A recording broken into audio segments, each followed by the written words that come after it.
प्यारे बच्चों, मैं सपला कुमारी पति आपकी हिंदी शिक्षिका केंद्रीय विद्यालय से आज शुरू करते हैं कक्षा 7 के बाल महाभारत कथा, आपके हिंदी की पूरक पाठ्य पुस्तक। बाल महाभारत कथा चक्रवर्ती राजगोपालाचार्य की महाभारत कथा का संक्षिप्त रूप है। महाभारत कथा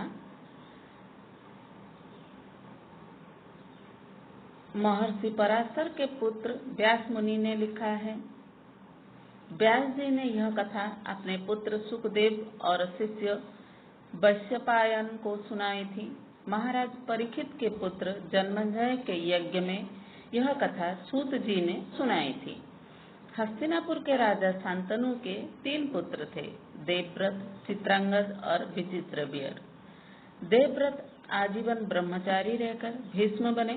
शांतनु के बाद चित्रांगद राजा बने, किंतु उनकी असमय मृत्यु के कारण विचित्रवीर्य राजा बने। उनके 2 पुत्र हुए, धृतराष्ट्र और पांडु। धृतराष्ट्र जन्म से अंधे थे, इसलिए पांडु राजा बने। पांडु की 2 रानियां थी, कुंती व माद्री। शापग्रस्त हो पांडु पत्नियों के साथ जंगल चले गए। वहां पर 5 पांडव हुए, कुंती से युधिष्ठिर और भीम और अर्जुन, माद्री से नकुल और सहदेव। पांडु की मृत्यु होने पर कुंती अपने 5 पुत्रों के साथ हस्तिनापुर लौट आई। पितामह भीष्म ने इन बालकों को उचित शिक्षा दिलाई। धृतराष्ट्र के 100 पुत्र हुए, जिनमें दुर्योधन सबसे बड़ा था। वह पांडवों से ईर्ष्या करता था। राज्य विभाजन कर दिया गया। हस्तिनापुर कौरवों को और इंद्रप्रस्थ पांडवों को मिला। कुछ सालों बाद दुर्योधन ने पांडवों को चौसर खेलने बुलाया। इस खेल में पांडव हार गए। इससे उन्हें 13 वर्ष का कारावास मिला, जिसमें 1 वर्ष अज्ञातवास रहना पड़ा। जब पांडव आए तो दुर्योधन उन्हें राज्य लौटाने को तैयार नहीं हुआ। अतः पांडवों और कौरवों के बीच कुरुक्षेत्र के मैदान में युद्ध हुआ, जिसमें कौरव मारे गए, पांडव राजा बने। वे 36 वर्ष तक राज्य किए। उसके बाद वे अपने पोते परीक्षित को राज्य सौंपकर हिमालय पर तपस्या करने चले गए। तो संक्षिप्त में ये थी महाभारत की कथा। अब हम पढ़ेंगे पहला पाठ, देवव्रत। हस्तिनापुर के राजा शांतनु ने गंगा से सारी शर्त मानकर विवाह किए। गंगा ने अपने 7 पुत्रों को नदी के धारा में बहा देती। 8वें पुत्र को लेकर गंगा जब नदी की तरफ जा रही थी तो महाराज शांतनु बोले, तुम कैसी माँ हो जो अपने बच्चों को मार देती हो। यह सुनकर गंगा बोली, लगता है आपका वचन आप भूल गए। शर्त के अनुसार मैं अब यहाँ नहीं ठहर सकती। मैं इसे नदी में नहीं फेंकूंगी, इसे पालूंगी, फिर पुरस्कार के रूप में आपको सौंप दूंगी। यही बालक देवव्रत था, जो बाद में भीष्म नाम से प्रसिद्ध हुआ। एक दिन गंगा के तट पर राजा शांतनु ने देखा, एक युवक नदी की बहती धारा में तीर चलाकर उसे रोक रहा था। तब भी गंगा आकर बोली, यही आपका 8वां पुत्र देवव्रत है। महर्षि वशिष्ठ ने इसे शिक्षा दी है।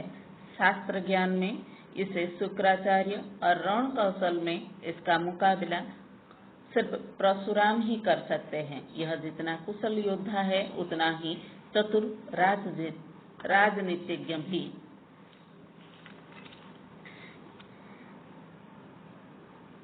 अब ले जाइए इसे अपने साथ, कहकर गंगा ने देवव्रत का माथा चूमा और आशीर्वाद के साथ विदा किया। अब दूसरा पाठ, भीष्म प्रतिज्ञा। इस प्रकार 4 वर्ष बाद ये राजा जमुना के तट पर सत्यवती को देखे। उसे पत्नी बनाने की इच्छा जाहिर की। वह अपने पिता से अनुमति लेने को बताई। सत्यवती के पिता केवट राज ने राजा के सामने शर्त रख दी कि आपके बाद मेरी पुत्री का पुत्र सिंहासन पर बैठेगा। राजा शांतनु शर्त मंजूर न कर सके। वह निराश व चिंताग्रस्त रहने लगे। कुशाग्र बुद्धि वाले देवव्रत ने साथी से पूछ सब बात जान लिए और केवटराज से मिले। केवटराज ने वही शर्त दोहराई। देवव्रत ने कहा, मैं राज्य का लोभ नहीं करूंगा। केवटराज ने कहा कि मुझे आप पर तो भरोसा है, किंतु आप जैसे वीर का पुत्र भी वीर होगा। वह मेरे नाती से राज्य छीनने का प्रयत्न करेगा। तब पितृभक्त देवव्रत ने कहा, मैं जीवन भर विवाह नहीं करूंगा, आजन्म ब्रह्मचारी रहूंगा, मेरे संतान ही ना होंगे। देवव्रत ने भयंकर प्रतिज्ञा की, इसलिए इनका नाम भीष्म पड़ गया। महात्मा भीष्म शांतनु के बाद कुरुक्षेत्र युद्ध तक पूज्य बने रहे। अम्बा और भीष्म। सत्यवती के 2 पुत्र हुए, चित्रांगद और विचित्रवीर। चित्रांगद राजा बने और असमय ही मारे गए। फिर विचित्रवीर राजा बने। भीष्म उसके विवाह के लिए काशीराज की कन्याओं के स्वयंवर में पहुंच गए। वहां अन्य राजकुमारों ने उनकी हंसी उड़ाई। तब भीष्म बलपूर्वक उन 3 कन्याओं को लेकर आ गए। काशीराज की बड़ी कन्या अम्बा मन ही मन शोभ देश के राजा को अपना पति मान चुकी थी। साल्ब भीष्म को रोकने के लिए युद्ध किया, हार कर चला गया। हस्तिनापुर पहुंचने पर अम्बा ने बताई कि वो साल्ब को पति मान चुकी है। भीष्म ने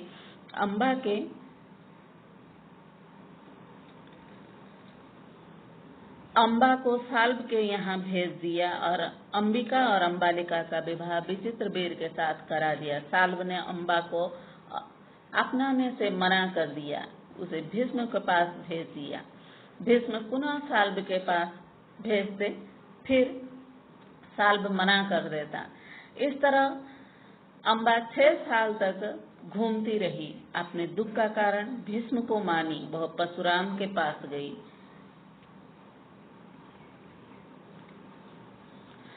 परशुराम और भीष्म में भीषण युद्ध हुआ। परशुराम हार माने अम्बा को भीष्म के शरण में जाने को कहा। अम्बा ने तपस्या की, जिसके फलस्वरूप अम्बा श्रीखंडी बनी।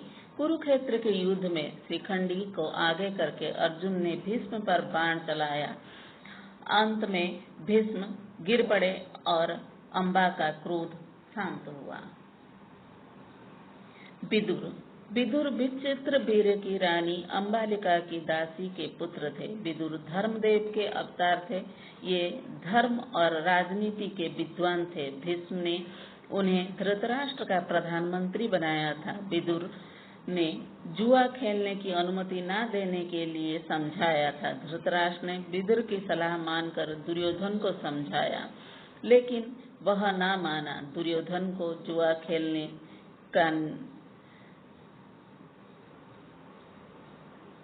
खेलने का न्योता वह युधिष्ठिर के पास भेजा। विदुर ने युधिष्ठिर को भी समझाया, लेकिन वह बोले युद्ध का खेल के लिए बुलाए जाने पर ना जाना क्षत्रिय का धर्म तो नहीं है। इसके बाद आते हैं कुंती। राजा सूरसेन की पुत्री कुंती का नाम प्रथा था। अपने वचन के अनुसार सूरसेन ने अपने फुफेरे भाई कुंती भोज को प्रथा को गोद दे दी थी। कुंती भोज के यहाँ जाने पर प्रथा का नाम कुंती पड़ गया। एक दिन कुंती की सेवा में प्रसन्न होकर दुर्वासा ने उसे वरदान दिए कि तुम किसी भी देवता का ध्यान करोगी तो वह अपने ही समान एक तेजस्वी पुत्र तुम्हें प्रदान करेगा। इस प्रकार सूर्य से कुमारी कुंती ने कवच कुंडलधारी बालक को जन्म दिया। लोक निंदा के डर से उसने बालक को पेटी में बंद करके गंगा में बहा दिया। अधिरथ नामक निसंतान सारथी ने उस बालक को पाला। यही बालक आगे चलकर दानवीर कर्ण कहलाया। कुंती ने स्वयंवर में पांडु का वरण किया। पांडु का दूसरा ब्याह माद्रीराज की कन्या माद्री से हुआ। एक दिन पांडु शिकार खेलने गए। वहां ऋषि दंपति को हिरण समझकर मार दिया। ऋषि ने मरते मरते साथ दिया कि तुम अपनी पत्नी के साथ विहार करोगे तो तुम्हारी मृत्यु हो जाएगी। साप से दुखी हो पांडु अपने पत्नियों के साथ वन में चले गए। कुंती ने पांडु को अपने वरदान के बारे में बताया। पांडु के अनुरोध पर कुंती व माद्री ने देवताओं की कृपा से 5 पुत्र प्राप्त किए। पांडु माद्री के साथ वन विहार को निकले और ऋषि के शाप को भूल गए। अतः उनकी मृत्यु हो गई। पांडु के साथ माद्री सती हो गई। युधिष्ठिर की उम्र उस समय 16 वर्ष की थी। कुंती और पांडवों को ऋषि मुनियों ने समझाया और हस्तिनापुर लाकर भीष्म को सौंप दिए। पांडु की मृत्यु का समाचार पाकर सत्यवती अपने पुत्र वधू अंबिका और अंबालिका को लेकर वन में चली गई। कुछ दिनों बाद तीनों की मृत्यु हो गई। धन्यवाद बच्चों।